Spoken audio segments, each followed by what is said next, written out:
ರಾಜಧಾನಿ ಬೆಂಗಳೂರಿನಲ್ಲಿ ಮತ್ತೊಂದು ಭಾರೀ ಅಗ್ನಿ ಅವಘಡ ಸಂಭವಿಸಿದೆ. ತಣಿಸಂದ್ರದಲ್ಲಿರುವ ಕಾರುಗಳ ಗ್ಯಾರೇಜ್ ಒಂದರಲ್ಲಿ ಬೇಗರ ಬೆಂಕಿ ಕಾಣಿಸಿಕೊಂಡಿದ್ದು, ಕೋಟ್ಯಾಂತರ ರೂಪಾಯಿ ಮೌಲ್ಯದ ಐಷಾರಾಮಿ ಕಾರುಗಳು ಬೆಂಕಿಯ ಕೆನ್ನಾಲಿಗೆಗೆ ಸುಟ್ಟು ಭಸ್ಮವಾಗಿವೆ. ಬೆಂಕಿಯ ಕಿನ್ನಾಲಿಗೆಗೆ ಐಷಾರಾಮಿ ಕಾರುಗಳು ಭಸ್ಮ. ಗ್ಯಾರೇಜ್ನಲ್ಲಿದ್ದ 20ಕ್ಕೂ ಹೆಚ್ಚು ಕಾರುಗಳು ಬೆಂಕಿಗಾಹುತಿ. ಸರ್ವಿಸಿಗೆ ಕಾರ್ ನೀಡಿದ್ದ ಮಾಲೀಕರು ಕಂಗಾಲು.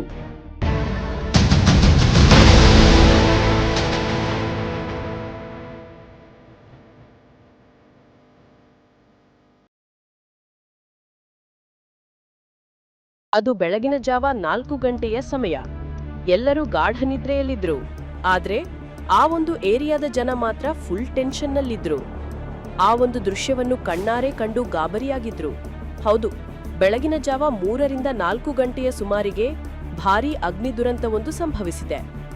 ಥಣಿಸಂದ್ರದ ಕೆಜಿಹಳ್ಳಿ ಬೈಪಾಸ್ ಬಳಿ ಇರುವ ಗ್ಯಾರೇಜ್ನಲ್ಲಿ ದಿಢೀರನೆ ಬೆಂಕಿ ಹೊತ್ಕೊಂಡಿದೆ.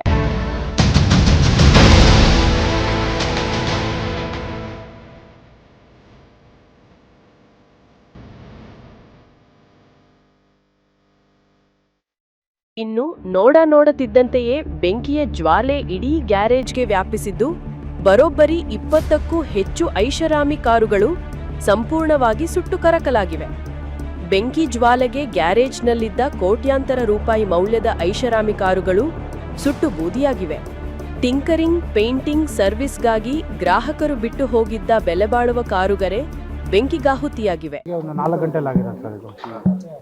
4 ಗಂಟೆಯಲ್ಲಿ ಈ ಥರ ಫೋನ್ ಬಂತು, ಇನ್ಫಾರ್ಮ್ ಬಂತು ನಮಗೆ ಈ ಥರ ಬೆಂಕಿ ಹಿಡಿದೈತೆ ಅಂತ. ಬರೋಷ್ಟರಲ್ಲಿ ಆಲ್ರೆಡಿ ಎಲ್ಲ ಗಾಡಿಗಳು ಸುಟ್ಟೋಗ್ಬಿಟ್ಟಿದೆ. ಹ್ಞೂ ಸರ್, ಇದು ನಮ್ಮ ಗ್ಯಾರೇಜಲ್ಲಿ ಬಂದ್ಬಿಟ್ಟು ಒಂದು 10 ಗಾಡಿ ಐತೆ ನಮ್ಮದು. ಆ ಪಕ್ಕದಲ್ಲೆಲ್ಲ ಅವ್ರದ್ದು ಒಂದು 8 ಗಾಡಿ ಐತೆ ಅವ್ರ ಗ್ಯಾರೇಜ್. ವಿಷಯ ತಿಳಿಯುತ್ತಿದ್ದಂತೆಯೇ ಸ್ಥಳಕ್ಕೆ ದೌಡಾಯಿಸಿದ 5ಕ್ಕೂ ಹೆಚ್ಚು ಅಗ್ನಿಶಾಮಕ ವಾಹನಗಳ ಸಿಬ್ಬಂದಿ ಬೆಂಕಿಯನ್ನು ಹತೋಟಿಗೆ ತರುವಲ್ಲಿ ಯಶಸ್ವಿಯಾಗಿದ್ದಾರೆ. ಅದೃಷ್ಟವಶಾತ್ ಘಟನೆಯಲ್ಲಿ ಯಾವುದೇ ಪ್ರಾಣಹಾನಿ ಸಂಭವಿಸಿಲ್ಲ. ಸಂಪಿಗೆಹಳ್ಳಿ ಪೊಲೀಸ್ ಠಾಣಾ ವ್ಯಾಪ್ತಿಯಲ್ಲಿ ಈ ಘಟನೆ ನಡೆದಿದ್ದು, ಬೆಂಕಿ ಅವಘಡಕ್ಕೆ ನಿಖರವಾದ ಕಾರಣವೇನೆಂಬುದು ತಿಳಿದು ಬಂದಿಲ್ಲ. ಮೇಲ್ನೋಟಕ್ಕೆ ಶಾರ್ಟ್ ಸರ್ಕ್ಯೂಟ್ನಿಂದ ಬೆಂಕಿ ಹೊತ್ತಿಕೊಂಡಿರಬಹುದು ಎಂದು ಅಂದಾಜಿಸಲಾಗಿದೆ. ಆದರೆ ಪೊಲೀಸರು ಬೇರೆ ಏನಾದ್ರೂ ಕಾರಣವಿದೆಯೋ ಎಂಬುದರ ಕುರಿತು ತನಿಖೆ ಚುರುಕುಗೊಳಿಸಿದ್ದಾರೆ.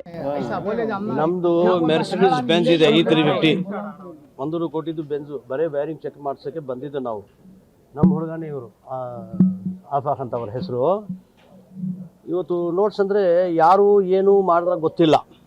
ಯಾತಿಗೆ ನಾವು ಎಲ್ಲ ಗ್ಯಾರೇಜ್ಗೆ ಏನು ಹೇಳ್ತಾರೆ ಗೊತ್ತಾ, ಫಸ್ಟು ಸೇಫ್ಟಿ ಮೆಜರ್ಮೆಂಟ್ಸ್ ತಗೋಬೇಕಾಗಿತ್ತು. ಕ್ಲೋಸ್ ಮಾಡಿಸ್ಮೇಲೆ ಸ್ವಲ್ಪ ವೈರಿಂಗ್ ಏನಾದ್ರು ಪ್ರಾಬ್ಲಮ್ ಇದೆನಪ್ಪ ನೋಡಿ.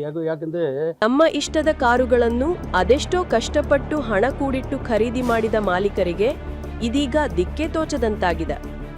Ajay Kumar, crime bureau, guarantee news, Bengaluru.